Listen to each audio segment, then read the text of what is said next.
As 2020 comes to an end, people are getting ready for holidays. In many countries, this is also the wedding season. So people are getting ready to get together with their families, their friends, and to travel, to be with their loved ones.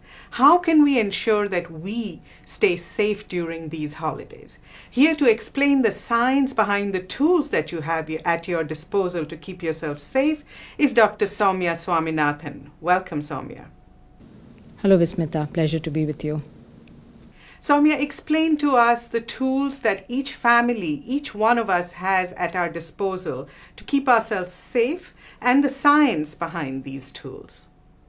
Now that we understand how this virus spreads from person to person, we can also make sense of what we need to do and why we need to do those things.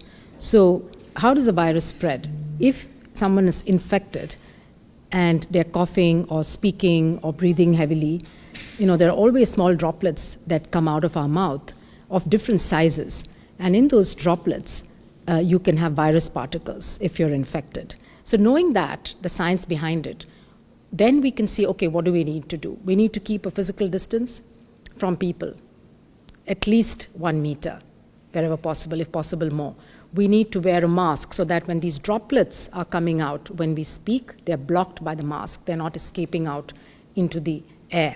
And then we need to wash our hands frequently with soap and water, or we can use alcohol-based hand disinfectants.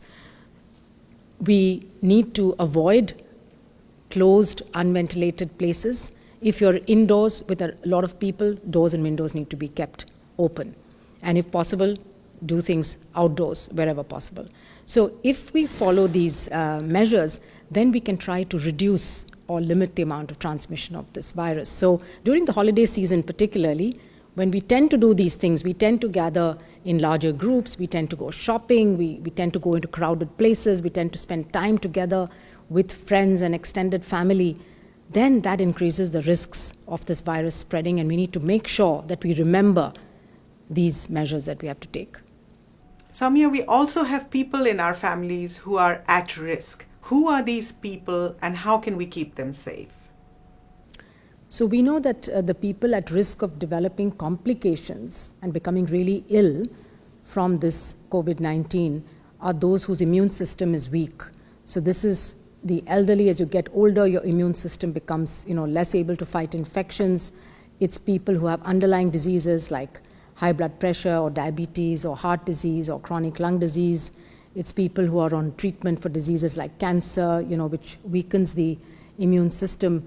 Also, obesity has been found to be a risk factor, of course, so that affects, younger people as well. So when we think about our families, I think as we want to come together and celebrate the festivals, we need to think about who in our family is most at risk, whom do we need to protect. And while we want to celebrate with them, we need to reduce their risk.